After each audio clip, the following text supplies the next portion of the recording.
Vamos continuar a louvar ao nosso Deus. E então agora cantando o hino número 210, que nos fala sobre perdão, poder e paz. E então na primeira estrofe vamos cantar todos juntos. E na segunda vamos ouvir só as vozes masculinas, a harmonia das vozes masculinas. Na terceira, a harmonia das vozes femininas. E então na quarta, que vamos cantá-la também, vamos já outra vez todos juntos, está bem? A primeira todos juntos, a segunda os homens, a terceira as mulheres e a quarta todos juntos outra vez. Vamos cantar com força.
Para dar continuidade ao louvor ao nosso Deus, vamos cantar o hino Infinita Graça, 192.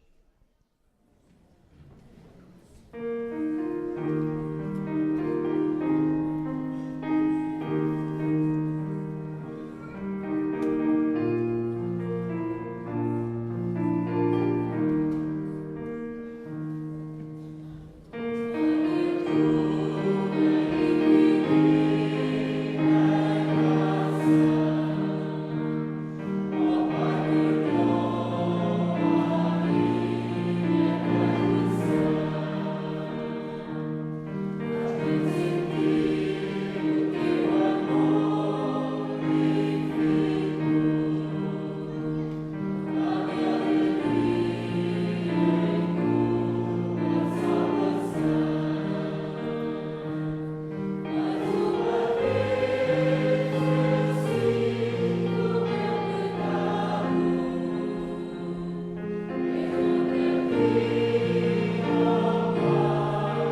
vamos cantar o hino Sejas Louvado.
Bondoso Deus, querido Pai, obrigado porque estás na nossa presença e nós podemos estar na Tua presença nesta manhã.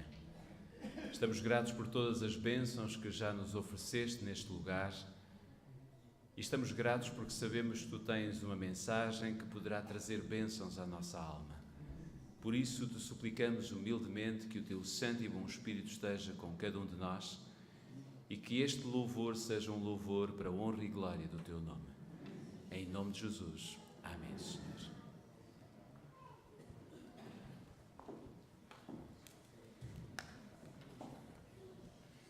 Vamos continuar a louvar nosso Deus cantando o hino 370, que tem como título Cada Momento. 370. Senhor.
joelhos, vamos falar com Deus.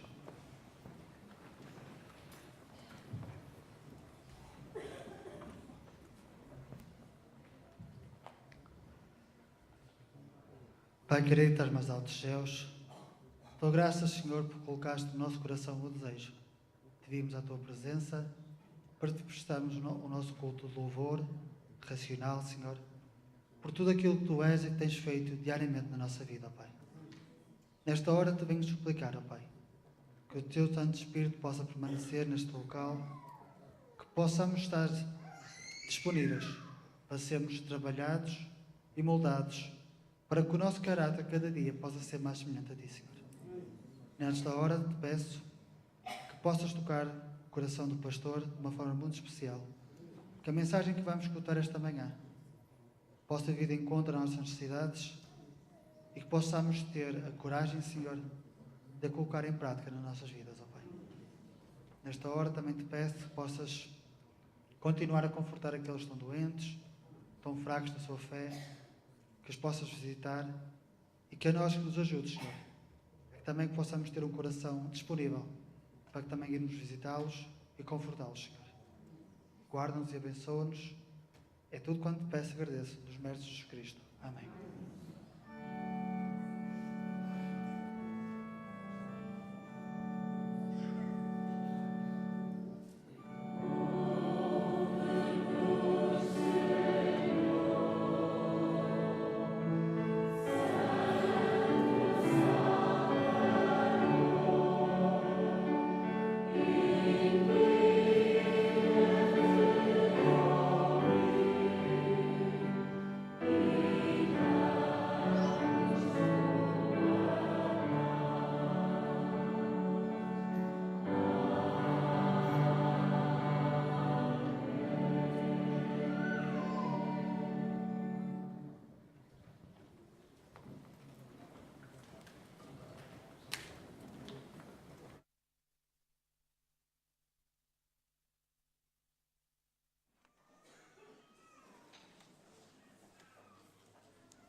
Em nome da Igreja Adventista de Canelas, gostávamos de desejar a todos um feliz sábado, principalmente a todas as visitas que temos connosco. Hoje o nosso livro de visitas está completamente preenchido. Acho que nunca tinha visto o nosso livro tão preenchido como está hoje. Por isso só irei fazer menção dos locais das nossas visitas. Temos visitas do Brasil, do Porto, da França, da Vintes, da África do Sul, que temos o Walter e a sua família. Gostávamos de desejar as maiores felicidades. Já nos víamos há muito tempo. Que possas voltar mais vezes, Walter, para nós possamos abraçar também. Temos de Cerzedo, dos Estados Unidos da América, e também temos connosco o pastor Duarte, que é o Departamental de Comunicações, que hoje terá a seu cargo o culto. Realmente todas as pessoas que estão connosco possam sentir-se bem e que estes momentos que vamos aqui viver possam servir para o nosso crescimento espiritual, possam servir para nós estarmos mais perto do nosso querido Salvador. Gostaria que pudessem projetar. As ofertas desse sábado são para a ADRA de Portugal. Vários textos no livro sagrado demonstram como Deus se preocupa com as condições em que os seres humanos vivem. Na realidade, ao longo da história, Ele sempre procurou que os seus filhos fossem instrumentos no alívio do sofrimento dos que o rodeiam. Jesus começou o seu ministério público, dando-nos exatamente este exemplo de serviço, abnegado em prol do próximo. Assim, deixam antever as suas palavras em Lucas 4, 18 e 19. O Espírito Santo é sobre mim, pois me ungiu para evangelizar os povos. Enviou-me a curar os quebrantados do coração, a pregoar liberdade aos cativos, e a dar vista aos cegos, e a pôr em liberdade os oprimidos, e a anunciar o ano aceitável do Senhor. E esta é a motivação que leva à existência da ADRA. Seguir o exemplo de Jesus no auxílio a todos os que se encontram em situações de vulnerabilidade. Esta é uma obra que vai além de dar alimento ou algum bem, mas procura a defesa da justiça, dos direitos dos oprimidos, como adverte Salomão em Provérbios 31, 8 e 9. Não feches a boca se puderes contribuir para ajudar os que não sabem ou não têm meio de se defenderem. Não te cales, deves interferir sempre a favor dos necessitados exigindo que lhes faça justiça. Através da oferta desta manhã, temos a oportunidade e o privilégio de colaborar com a ADRA Portugal para que, à semelhança de Jesus, possamos desenvolver esforços no sentido de prestar assistência aos que mais necessitam. Senhor, ajuda-nos a sermos generosos para com o nosso próximo. Realmente possamos ser generosos com o nosso próximo. Por vezes, uma pequena oferta poderá ter um grande impacto naqueles que estão à nossa volta. Vamos dar de início o privilégio às crianças e depois os adultos podem fazer as ofertas.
Senhor Deus dos céus, obrigado por estarmos aqui nesta manhã da tua casa, Senhor.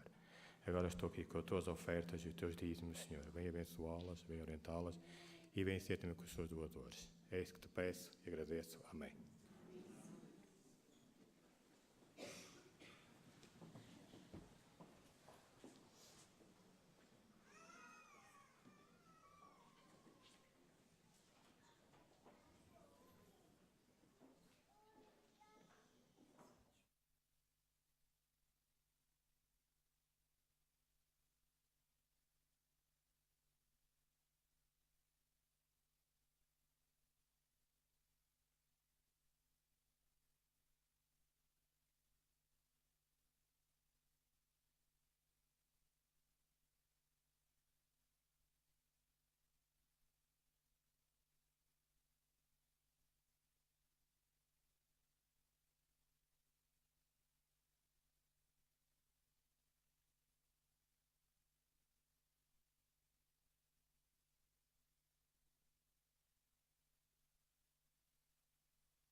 Vem-me esconder, Senhor, se o trovão e o mar se erguendo vai, sobre a tempestade eu voarei, sobre as águas tu também és rei, descansarei, pois sei que és Deus.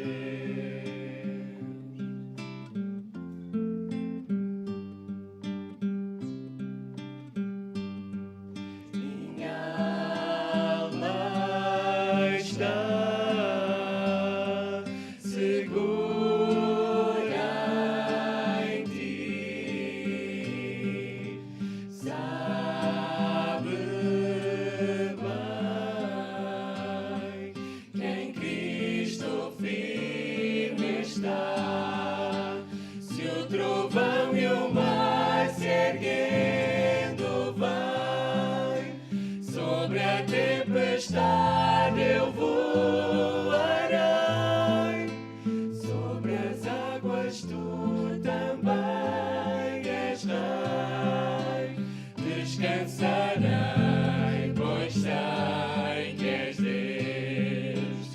Se o trovão e o mar se erguendo vem, sobre a tempestade eu voarei,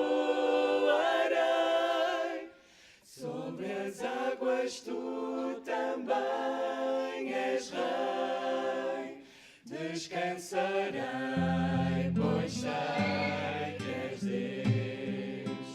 Descansarei, pois sei que és Deus. Descansarei, pois sei que és Deus.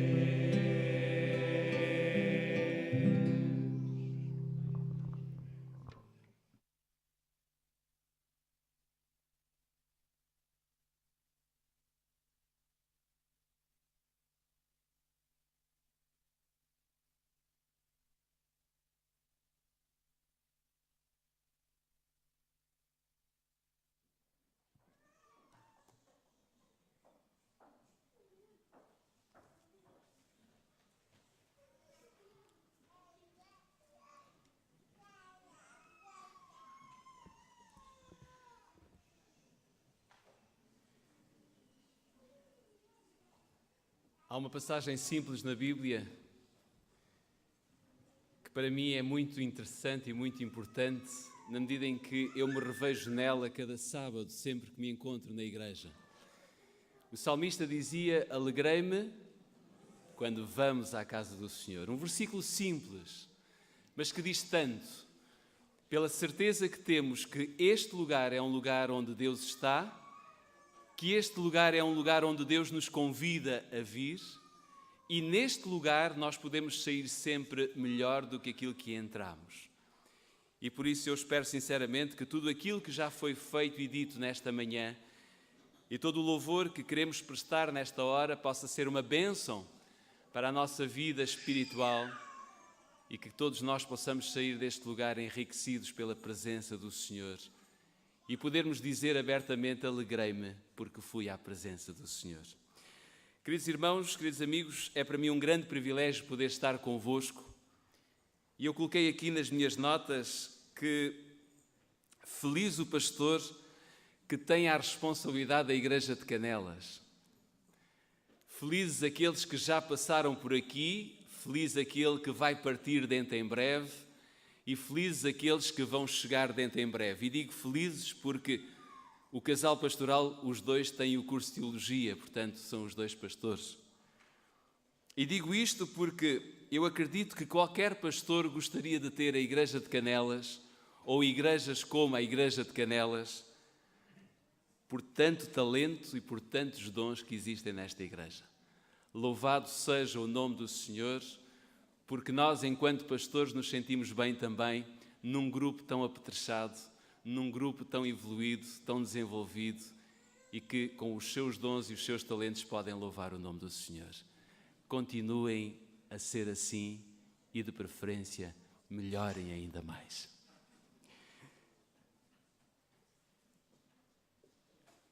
Finalmente livres.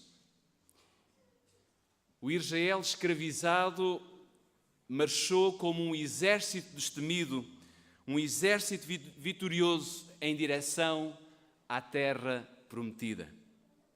Haviam dois caminhos que eram possíveis para chegar à terra prometida: o caminho pela terra dos filisteus ou então o caminho através do deserto. A rota do Mediterrâneo podia ser percorrida em condições normais em apenas 8 a 10 dias.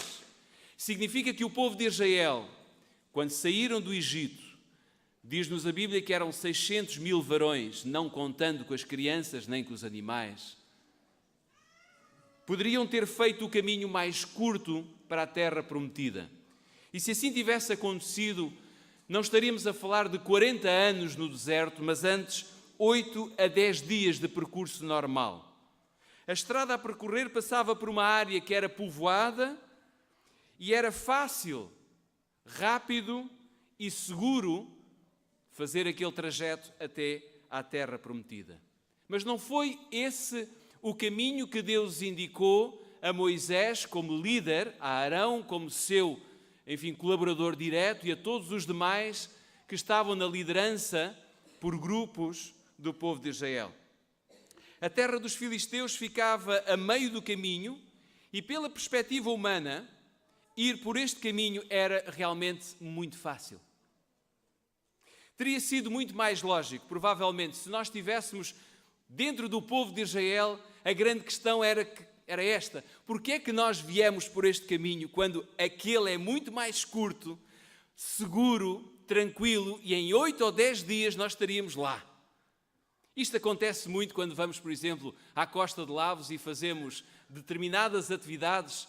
As pistas às vezes são tão grandes, levam-nos por caminhos tão longos quando sabemos que o final é mesmo ali. É quase à beira do portão da Costa de Lavos. E quantos jovens se perguntam: mas para que é que eu vou dar uma volta tão grande quando no fundo o final é aqui? Teria sido menos cansativo? Menos desgastante? Provavelmente ninguém iria morrer pelo caminho e todos poderiam ter entrado na terra prometida. O que é certo é que Deus levou-os para sudeste. Diríamos que Deus trocou as voltas a todos os homens e a todas as mulheres àquele grupo. Deus levou-os na direção do Mar Vermelho. Ali não havia nem estradas, nem pontes, nem muito menos um único sinal visível que os pudesse orientar. Não havia nenhum recurso, digamos que visível, que suprisse ou pudesse suprir as necessidades mais emergentes que pudessem acontecer.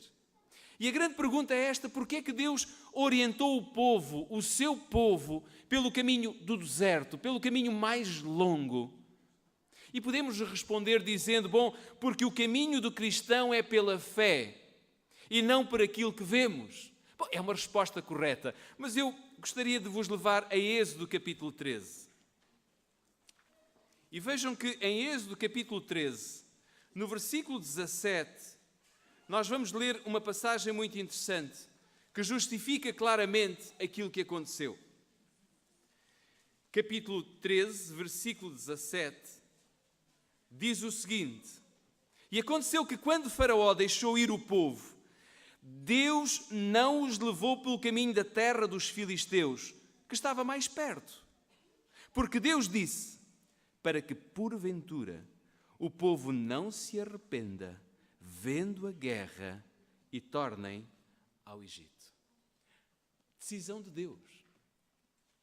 E nós vemos a razão porque é que Deus não quis utilizar o caminho mais perto. Há um aspecto bastante interessante a ter em conta. Foi Deus quem levou o povo de Israel desde o Egito até à terra prometida.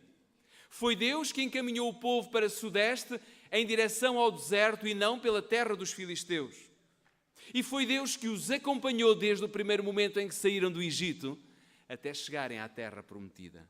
Ou seja, é certo que eu disse-vos que não havia nenhum ponto de referência, não havia rigorosamente nada que pudesse ser, digamos que, a salvação para o momento emergente, para o momento presente, para aquela situação que pudesse acontecer. Mas quando Deus dirige o nosso caminho, quando Deus nos leva para o sudeste e nos permite viver pelo deserto da nossa vida, Ele não o faz deixando-nos sozinhos no deserto. Ele não o faz deixando-nos completamente à deriva. Quando Deus permite que o deserto venha à nossa vida, ou que nós vivamos dentro desse deserto, Deus providencia tudo o que é necessário para que nós possamos sobreviver. Quando Deus toma as providências para o nosso caminho, não há perigo que resista, pois não somos nós que vamos adiante, mas é Cristo que vai à nossa frente. É Cristo quem contorna os problemas, as dificuldades, os acidentes, e é Ele que vence o perigo. É por isso que nós podemos ir a Tiago capítulo 4 e podemos rapidamente ver aquilo que está escrito em Tiago capítulo 4.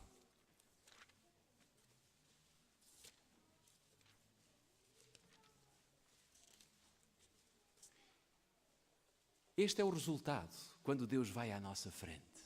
Capítulo 4, leiam comigo o versículo 7. Diz: Sujeitai-vos, pois, a Deus, resisti ao diabo, e ele fará o quê? Fugirá de vós. Temos nós capacidade de fazer com que o diabo fuja de nós? Temos nós capacidade de lutar contra o diabo e vencer? Não se metam nisso. É extremamente difícil, é extremamente complicado pensarmos que temos algum poder, por mínimo que seja, que possa derrubar o poder do inimigo. Mas aquilo que a Bíblia diz é que quando Deus vai à frente, quando eu deixo Deus comandar a minha vida, quando Deus é o soberano da minha existência, nós conseguimos resistir ao diabo. E quando Ele olha para nós, Ele não nos vê a nós, mas vê Cristo. E quando Ele vê Cristo, Ele foge. Além disso, é bom lermos outras duas passagens que nós encontramos e que eu considero importantes. A primeira delas está em 1 Coríntios capítulo 10. 1 Coríntios capítulo 10, nós vamos encontrar uma passagem escrita pelo apóstolo Paulo e que nos traz algum alento e alguma compreensão àquilo que queremos descobrir esta manhã. Capítulo 10, lendo convosco o versículo 13, diz: não veio sobre vós tentação, senão humana, mas fiel é Deus, que vos não deixará tentar acima do que podeis, antes, com a tentação, dará também o escape para que possais suportar.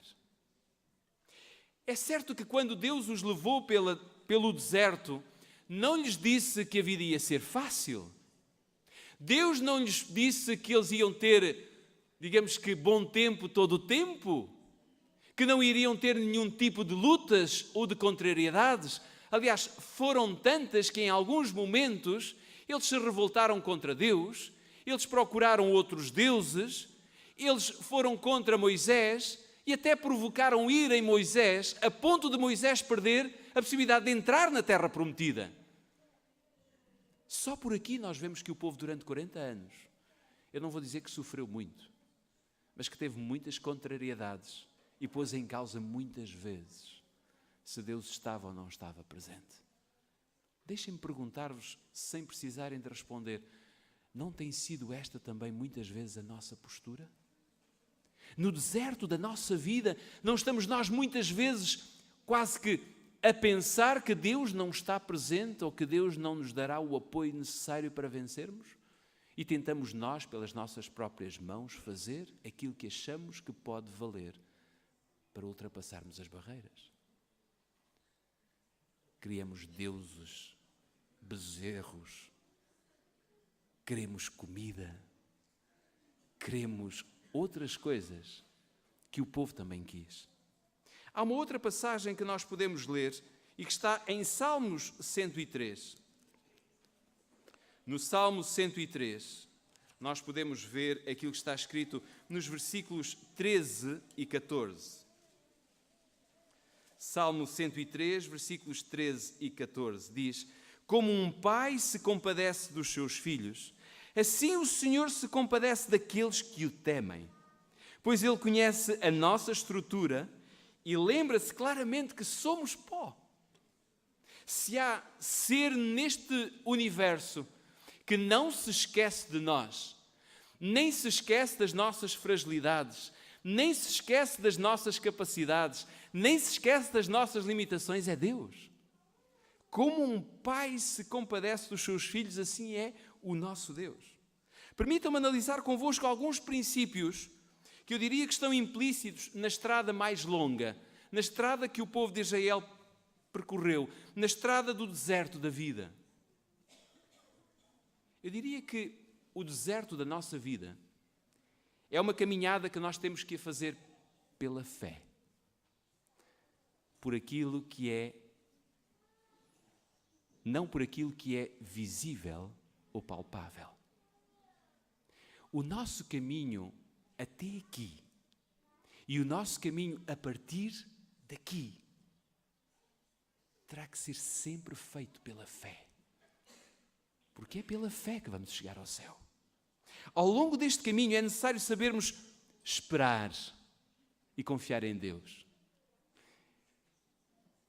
Eu não quero deixar ficar mal a igreja. Eu não vou perguntar aqui quantos é que sabem esperar, porque provavelmente, pelo aquilo que eu acho, não é que eu vos conheça, mas qualquer um de nós tem temor em dizer eu sei esperar, porque normalmente nós não sabemos esperar.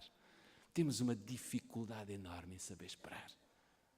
Ao longo do caminho é necessário nós sabermos esperar, confiar em Deus, termos a certeza que o caminho do Senhor é efetivamente o melhor, mesmo que não aparente ser o melhor, mesmo que o mundo me mostre alternativas aparentemente melhores. A certeza de que não há sucesso sem sacrifício, meus queridos irmãos. É preciso, no caminho mais longo da vida, sabermos exercitar algo quase que é contra a nossa natura, contra a nossa natureza. Exercitarmos a obediência. Mas sabem, as bênçãos que Deus tem para oferecer ao seu povo nos dias de hoje, elas só virão se nós formos obedientes. Senão, pouco mais receberemos do que todos os outros à nossa volta. E vejam que muitas vezes, quando nós perguntamos quais foram as bênçãos que Deus te deu esta semana, nós temos por hábito em casa, ao pôr do sol, quase que partilharmos isto. Quais foram as bênçãos que tivemos esta semana? E às vezes estamos ali a pensar, e de repente dizemos qualquer coisa do género, porque não choveu durante a semana. Estou a brincar, obviamente.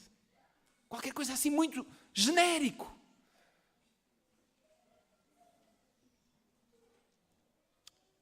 Se calhar falta-nos ainda muito de obediência.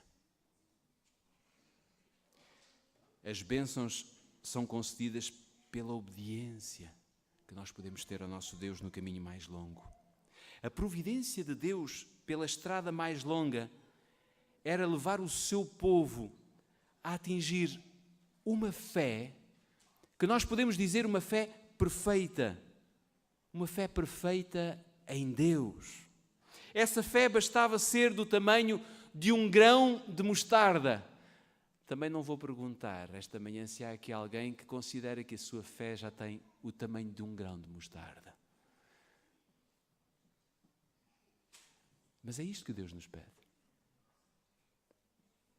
Deus tinha a perfeita noção que aquele povo, que era o seu povo, estava há 400 anos à deriva, onde o prato servido diariamente era a escravidão, os prejuízos intelectuais, de desenvolvimento, de formação, eram incalculáveis. E agora, o que Deus pretendia no caminho mais longo da vida, não era fazer o povo sofrer no deserto. Aliás, o Espírito de Profecia diz que as sandálias não se gastaram.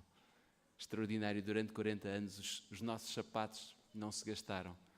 Eu não sei se alguém tem sapatos há muitos anos. Se calhar guardamos por estimação, por relíquia, por apreço, por algum momento importante da nossa vida, mas não que usemos uns sapatos de há 40 anos. Portanto, o Senhor Deus não os levou pelo deserto para que fosse difícil o percurso. O Senhor Deus levou-os no deserto para que, tal como foi cantado ainda há pouco, em tudo nós possamos dizer: descansarei em Jesus, Tu és o meu Deus.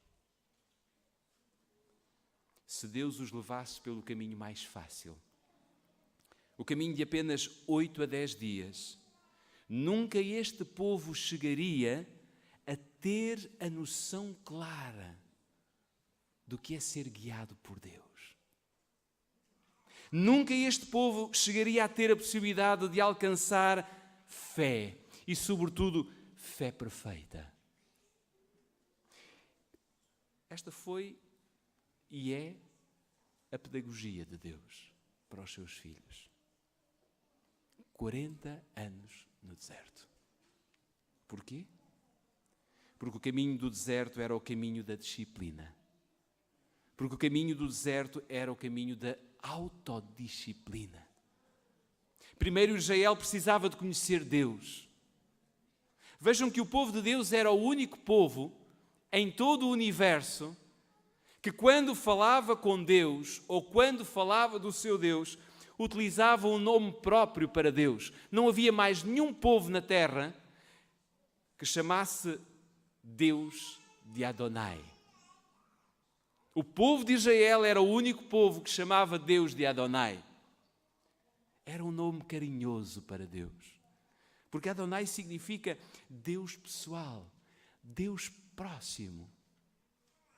Só quem não quis ver durante 40 anos é que não conseguiu perceber que Deus estava ali, ao lado deles.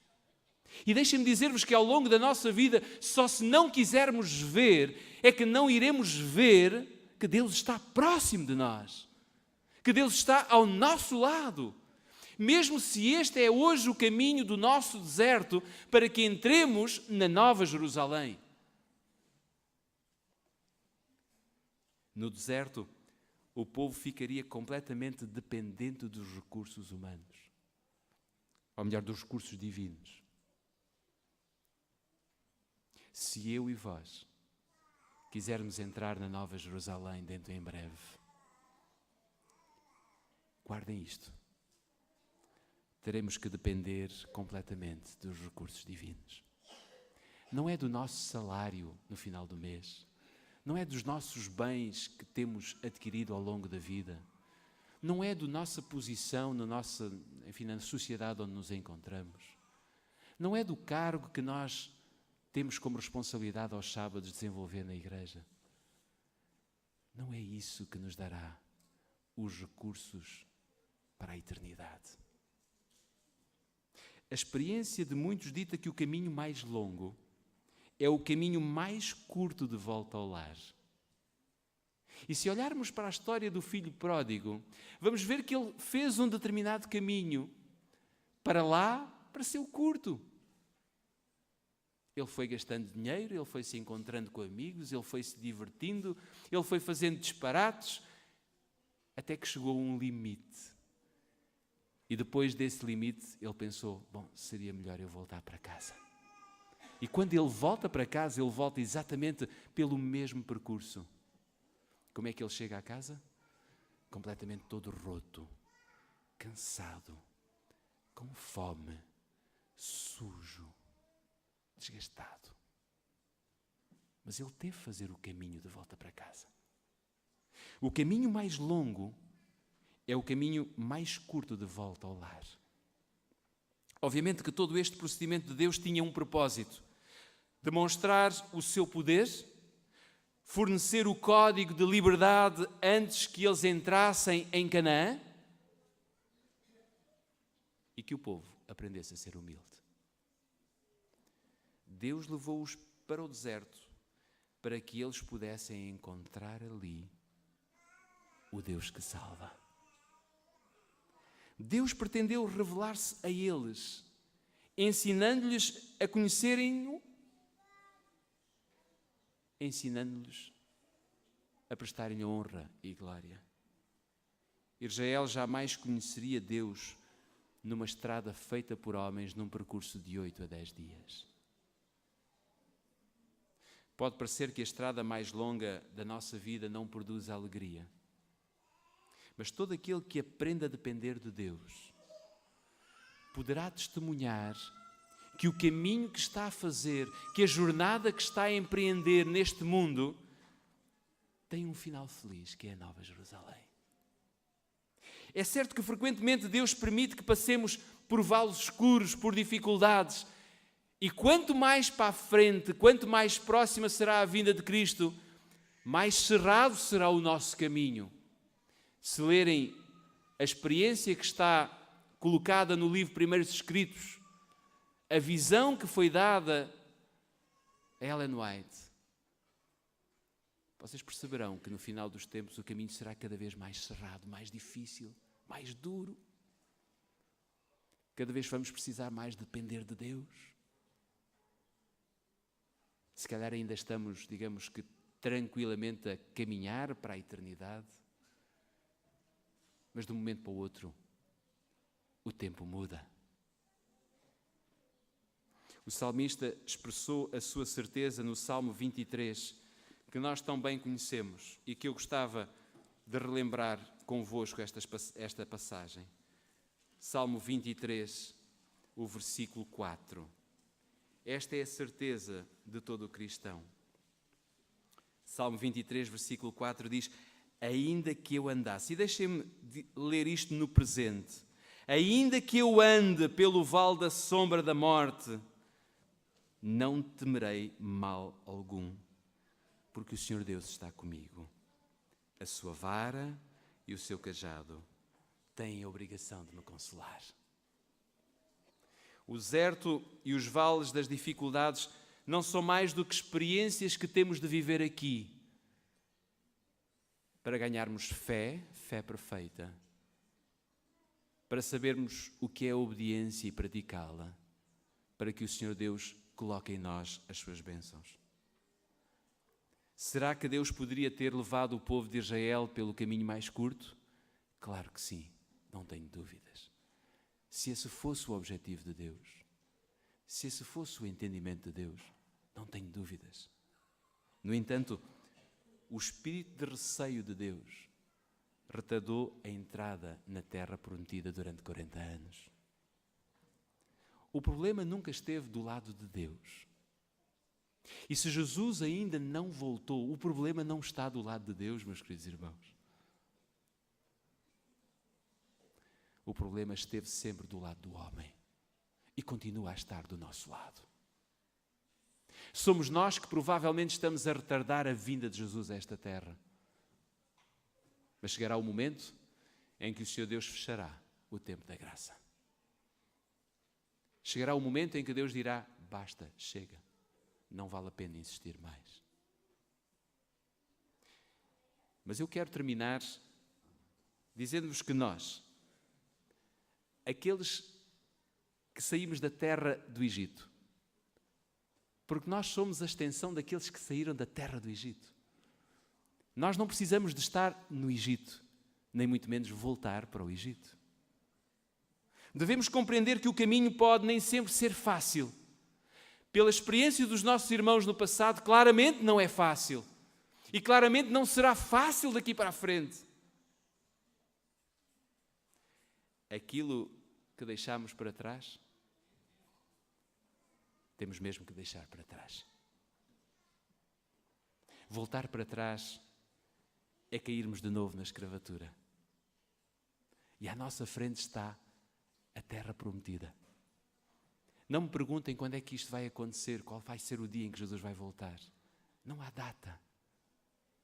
Há apenas uma certeza: Ele vai voltar. Queremos que Ele volte na nossa geração, quando estamos vivos? Claro! Paulo também queria, Pedro também queria, e os outros demais apóstolos, e todos os nossos irmãos que já não estão cá. Eu quero que Jesus volte no meu tempo. Mas se porventura eu não estiver cá quando Jesus voltar, eu quero muito que Ele me ressuscite para a vida eterna. À nossa frente está a terra prometida, meus queridos irmãos. Não temos necessidade de olhar para trás, porque o Senhor Deus é como um pai que se compadece dos seus filhos e que se coloca ao nosso lado e que não permite que tentação nenhuma venha acima das nossas capacidades. E por isso termino sem qualquer comentário, lendo-vos duas passagens bíblicas. A primeira está escrita em Deuteronômio, capítulo 30. Este é o desafio que o Senhor Deus coloca diante de nós, como igreja. Capítulo 30 de Deuteronômio, eu quero ler convosco o versículo 19. Deuteronômio, capítulo 30, versículo 19, diz: os céus e a terra tomo hoje por testemunhas contra vós, que tenho proposto a vida e a morte, a bênção e a maldição. Igreja de Canelas, escolhe, pois, a vida para que vivas, tu e a tua semente. Igreja de Canelas, escolhe, pois, a vida para que vivas tu e a tua semente. Todas as visitas que estão na igreja de Canelas hoje, escolhe, pois, a vida para que vivas tu e a tua semente. A outra passagem que eu quero ler convosco está em 1 Coríntios, capítulo 7.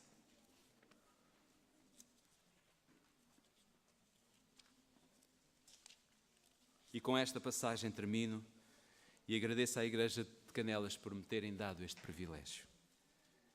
Capítulo 7, quero ler convosco o versículo 17. Diz assim: cada um ande como Deus lhe repartiu, cada um como o Senhor o chamou. É o que ordeno em todas as igrejas. Que assim aconteça na Igreja de Canelas também. Amém.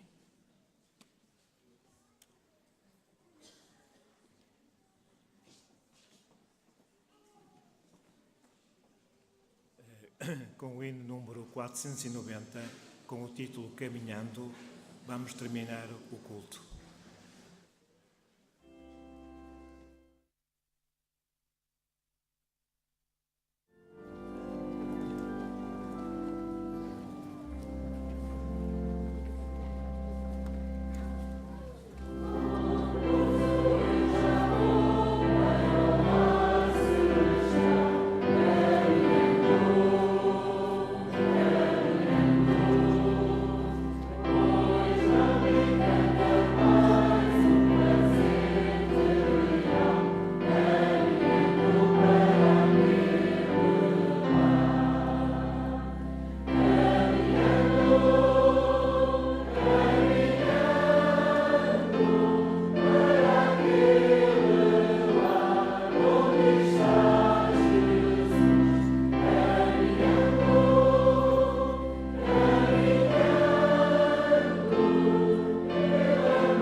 Que o Senhor te abençoe, que o Senhor te proteja, que o Senhor te mostre o seu rosto acolhedor e que Ele trate com bondade.